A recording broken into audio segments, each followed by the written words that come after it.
Give me a drum roll, please.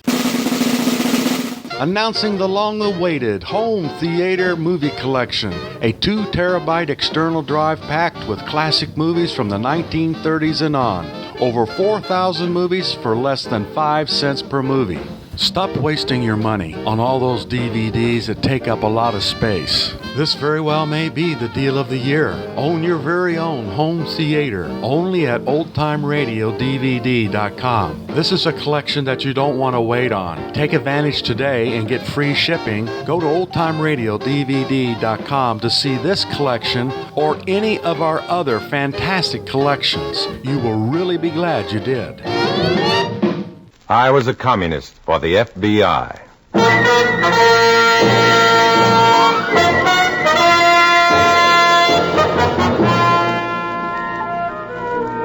Starring Dana Andrews in an exciting tale of danger and espionage. I was a communist for the FBI.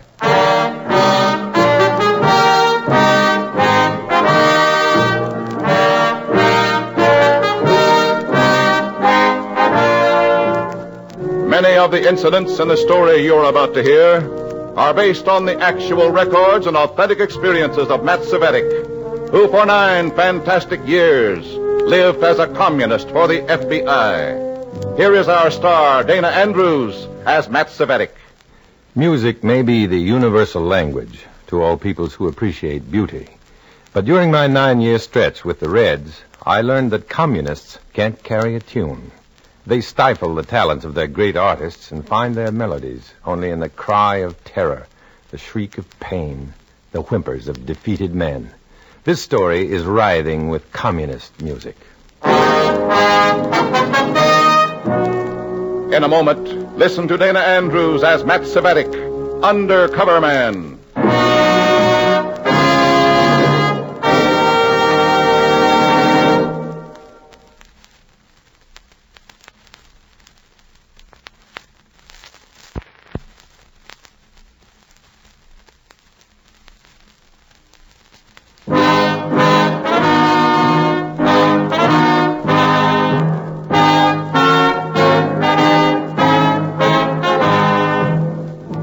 Here is Dana Andrews as Matt Cvetic, Undercover Man.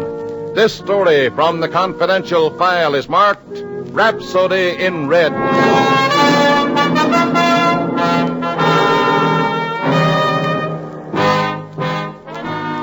I don't dislike classical music, I just don't understand it. The opera makes me sleepy. A good symphony confuses me. I don't know a glissando or a cadenza from Veal's Calipini, but I'm a music lover. No, not because I love music. I'm a music lover because the Communist Party says I'm a music lover. Because Comrade Kafka, the commie's overweight aesthete, has assigned me to love music. Nervous, Comrade Cvetic? No, Kafka. Annoyed. The food is good, is it not? Yeah, delicious. Then what is your complaint? I don't like this new assignment. Too bad. Look, Silvestro Boccini may be a great violinist. The greatest. Okay, the greatest. But the last man in the world to care whether or not Boccini is permitted to enter the United States is me. You care now, though, don't you, comrade? No. Yes, you do. You are a music lover. You and all the other lovers of pure music here in America will refuse to let politics deprive you of Boccini's genius. It won't work, Kafka. Boccini was active as a communist in Europe. The American government will never approve his application for a visa. He's announced that he quit the party, you know. You think they'll believe that? Perhaps. Nevertheless, this foolish government that the Americans are so proud of is actually a delusion. It can be twisted, bent, even broken by organized pressure. You, comrade, are to organize that pressure. How? Cultural groups adore Boccini's music. You will send out pamphlets, write letters, run paid advertisements, make speeches at women's clubs, hold rallies, all with one theme. Music knows no politics. Let Boccini in. Why is the party so anxious to get him over here? Pass the butter, will you, Cvetic?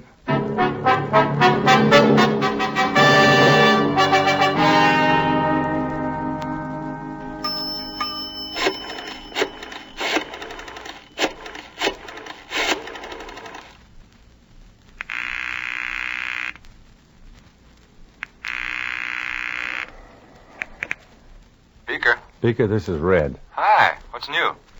Say, has the FBI cleared Boccini's visa yet? The violinist? Yeah. No, not yet. We're still working on it. So far, he looks pretty clean. Did he actually quit the party? Or was that just whitewash talk? No, he quit them cold. Been working against them for the past 2 years, in fact. Why do you ask? The Reds want him over here. They're organizing a pressure campaign to get Boccini into America. How come? I don't know, and I can't find out. Well, it'll take a little time before the Attorney General passes on the visa. That'll give us a chance to re-examine the case. Okay. I'll keep on fishing. Maybe I'll hook a revelation. All right, Matt. Just be careful. Don't get your lines tangled.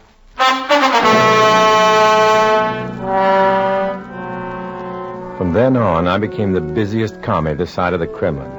The Universal Language League was organized, and I was appointed chairman. Our goal? Music without politics. Chapters were set up by red groups in major cities all along the eastern seaboard. Members were recruited from sincere music lovers, professional and amateur, with ears for immortal melody, but no eyes for communist treachery. Cvetic, what is this letter? Huh? Oh, that's one of the form letters we're sending out.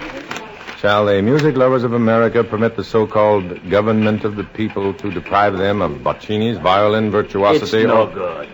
What's wrong with it? The signature, idiot, the signature. It's signed Universal Language League. That's the We name. want your signature, stupid. On every piece of literature you send out, your name. Matthew Cvetic, chairman. Matthew Cvetic, chairman. Sign it or the letters, the ads, the pamphlets, everything.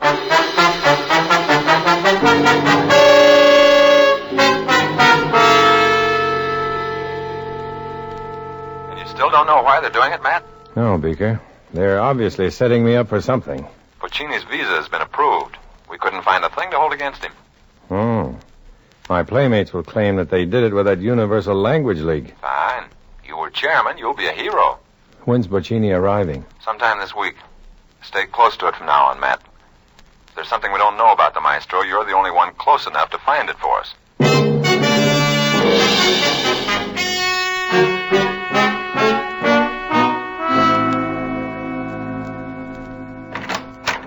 Ah, Cvetic.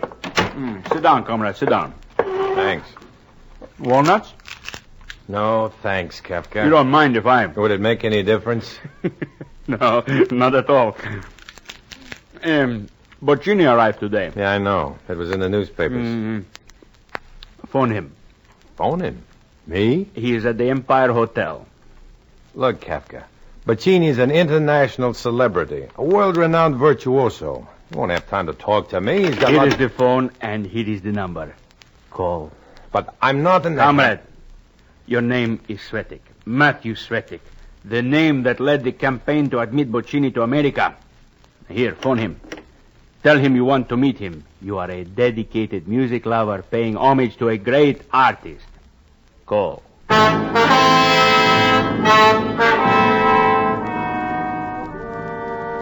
With Kafka cracking walnuts at my elbow, I dialed the number and asked for Maestro Boccini.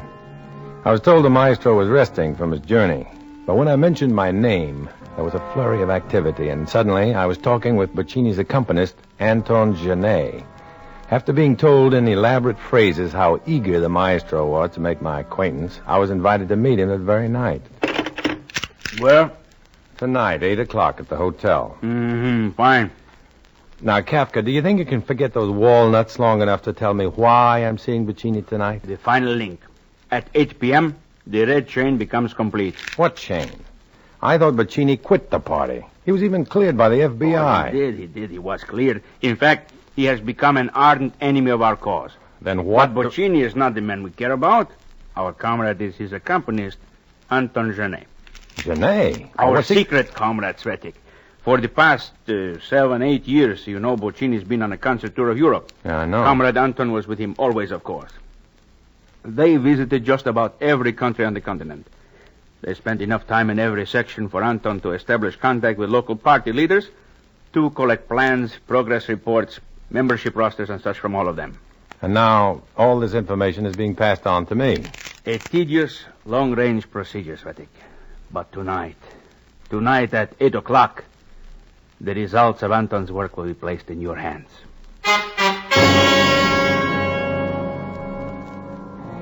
I had until 8 o'clock, a little less than 3 hours, to tell the FBI about Anton Genet. They had to get to him before I did. Once he handed me that packet of commie papers, I'd have no choice. I'd have to turn them over to the party. Kafka would give me no chance to do anything else. But if I could just get word to the FBI before 8 o'clock... Let's have dinner, Cvetic, huh? I'm not very hungry, comrade. Join me anyway. Come along.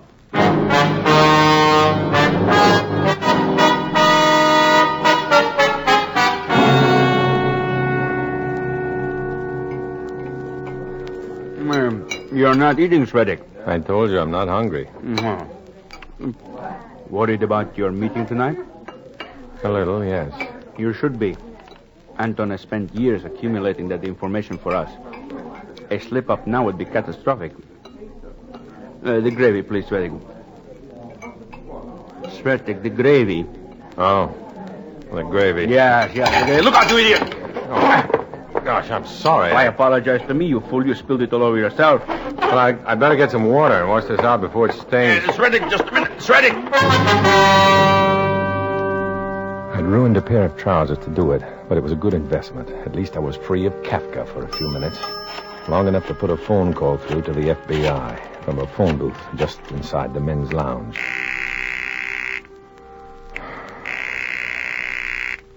Come on. Beaker, this is... Cvetic, open up. Open this door. Hello? Oh. Hello, who's this? Cvetic! Hello? A funny way to remove gravy stains from your clothes, Cvetic. Whom were you calling? Well, I was calling my cleaners. Cleaners? Yeah. He closes at 7. I wanted him to send up a suit for me. Uh-huh. So why don't you just stay here, finish your dinner, and I'll run home and change and meet you at the hotel. I have finished my dinner. We will go to the hotel together. I knew I couldn't reach the FBI now. But with Kafka becoming more suspicious every moment, it was just as well. At least Comrade Anton Genet would be there when he arrived at Boccini's suite, and Kafka would be satisfied.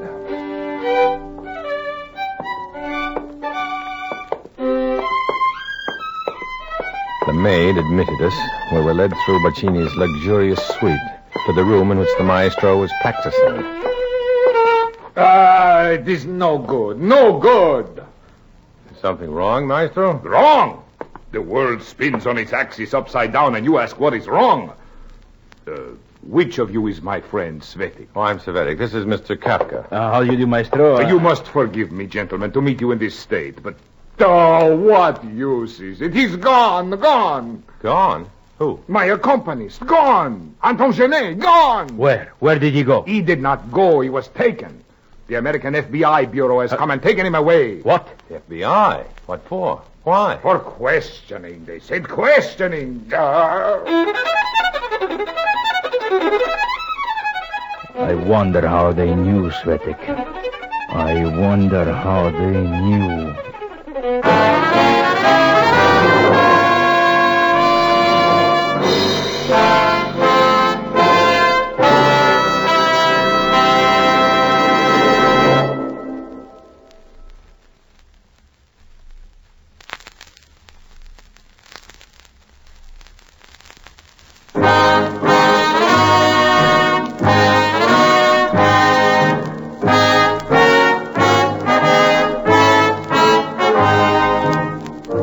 Back to Dana Andrews, starring as Matt Cvetic in I Was a Communist for the FBI, and the second act of our story.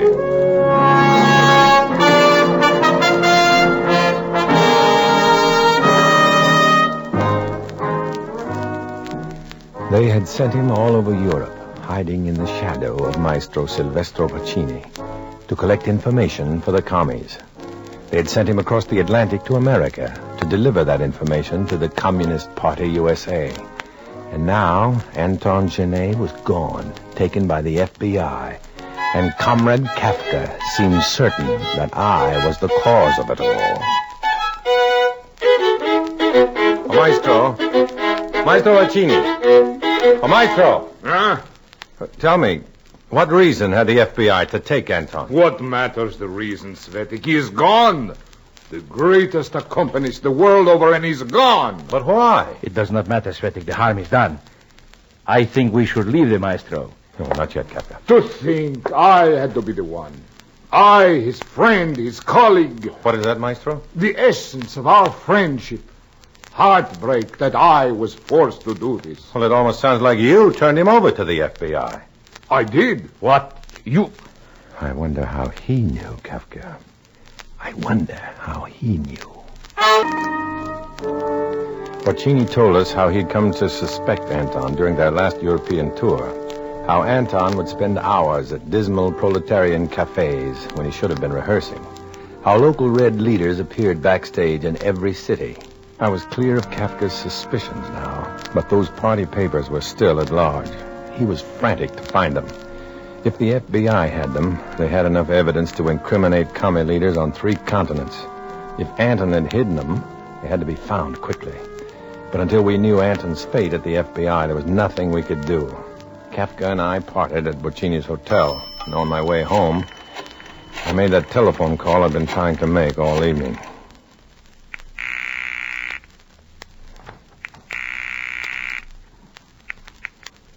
Beaker.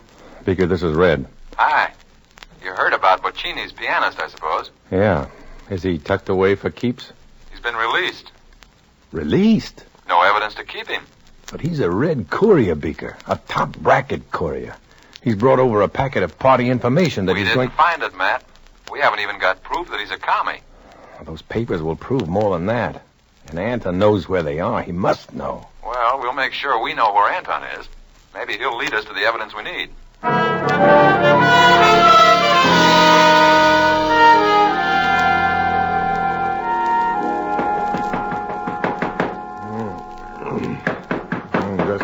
Just a minute.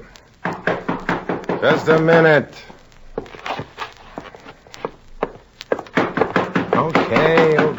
Okay. Who is it?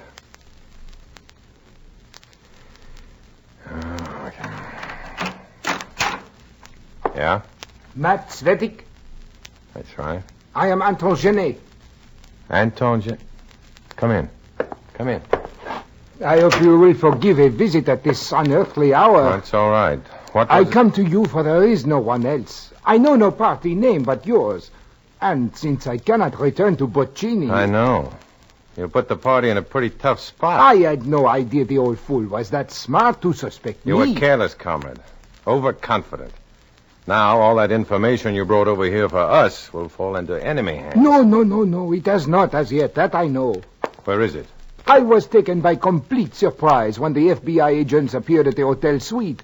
I could not let the FBI find that party data on my person. You left it in the hotel suite? Oui. Inside a violin.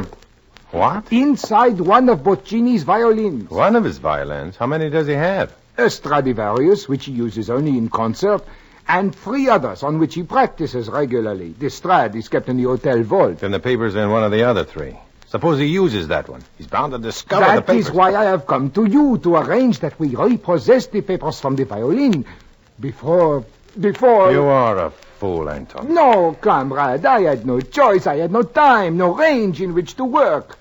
My one thought was to hide that packet of information somewhere, anywhere. You're coming with me. To Boccini? No, then he will know you are a worker for the cause, too. Not to Boccini. To Comrade Kafka at party headquarters. But why? For discipline, comrade. I'll let him decide your punishment for failure. This was the only way I could be sure Anton would be kept out of the way. I knew Kafka would keep him in custody before turning him over to the Control Commission. And I knew, too, that I could talk Kafka into sending me to Boccini's, for I was still the maestro's champion, the chairman of the Universal Language League, fighting to keep music free of politics. When I was ushered into Boccini's suite, the maestro was in conference with 4 or 5 earnest-looking businessmen. He excused himself, met me in the hall, and waved away my apology for intruding. Business problems, I hate them. You have something on your mind, my friend. Well, this is just a little something about the Universal Language League. It can wait. The League did not wait in its fight for my visa. What can I do for you? Well, the League is preparing some publicity pictures about you and, your story. Good. I will be delighted to pose. Soon? As soon as my violins are returned. Returned? Yes. Elio has them. Who? Elio, the greatest violin maker this side of the Atlantic. Oh, I see. And, this Elio... An old man, but a virtuoso of the repair shop. He works quickly. A day, 2 days, and the violins will be back with me. Then, my friend, you may have all the photographs you wish.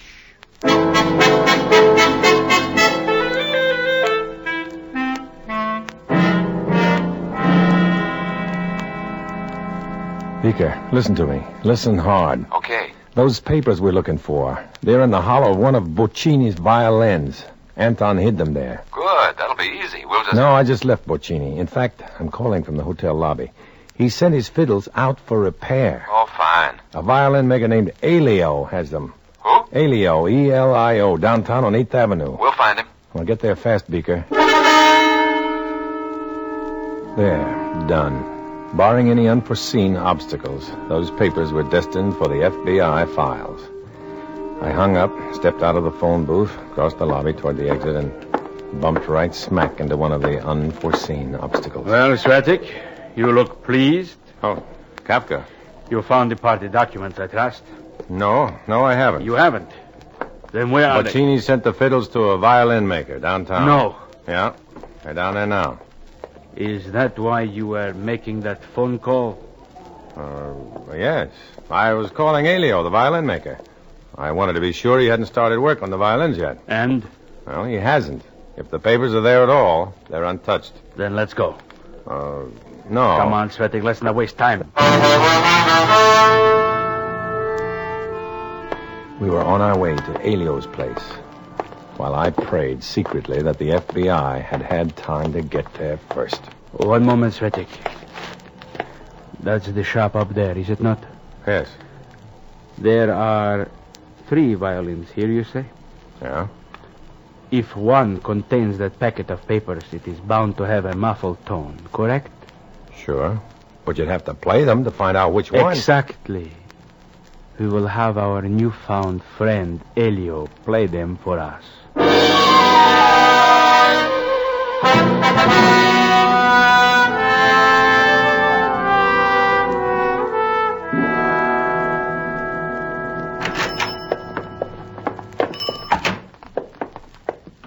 Good morning, gentlemen. Good morning. Is Elio in? I am sorry. Elio is out for a little while. Is there something I can do for you? I am his wife, Tina. Well, no, I guess not. We'll come back later. Just a minute. We are old friends of Elio's, Tina. This is Mr. Cvetic. My name is Kafka. How do you do? But I don't recall... Last time we saw Elio, we talked about Silvestro Boccini, our idol, you know. Oh, Boccini. Oh, my, yes. Yes, a great artist. Elio claimed that Boccini's tone, that gorgeous, rich tone he's famous for, is more the work of the violin maker than the virtuoso himself. Well, now Elio talks big sometimes, you know. Well, Elio promised the next time he had one of Boccini's fiddles in his shop, he would demonstrate how the tone is produced. Oh, why, we have 3 of Boccini's right here now. Ah. See? I show you. Well, can you play them for us, Tina? You mean play on all 3? If you don't mind. Well, if you do not mind poor playing. Here, try this one first. Well, let me just get some rosin. 3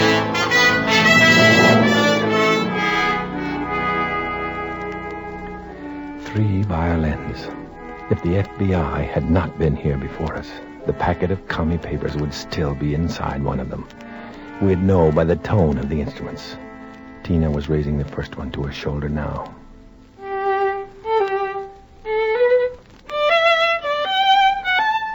She plays very well, doesn't she, Cvetic? Yes, very well. The tone of that violin sounds all right to me. Yes, almost too fine. You want more? Let us hear this next instrument now, Tina. As you wish.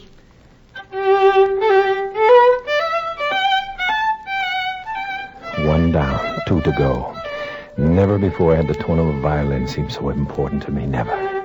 and this one as pure and as unmuffled as the first. Oh, sounds good, Kafka. Yes, good, too good. There is only one more, Cvetic. It must be that one. It must. Why, you're playing better all the time, Tina. Thank you. Can you judge the tonal differences in the instruments, gentlemen? Well, not too well, but then we're just... Here, play this one, hurry.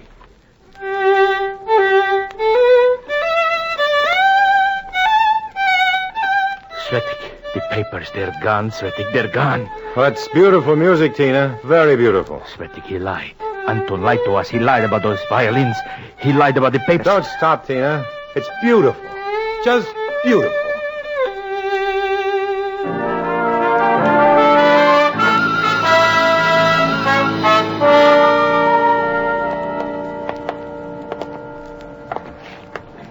Are you coming with me, Cvetic? Where to? Party headquarters. There is a large score to settle with Comrade Anton. Lies, incompetence, failure. He will be held fully responsible for whatever becomes of those papers. Well, I'll stop by later. Where are you going? Pacini is giving his first American concert tomorrow night. Call it buy a ticket. I'm a music lover now, you know.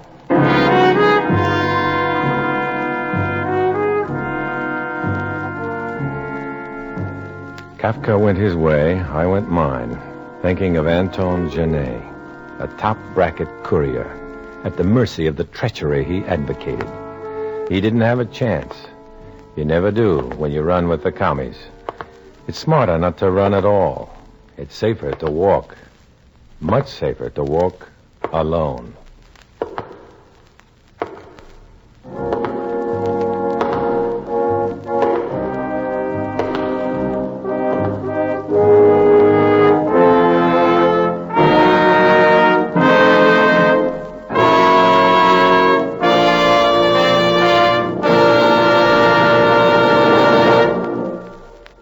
Dana Andrews will return in just a moment.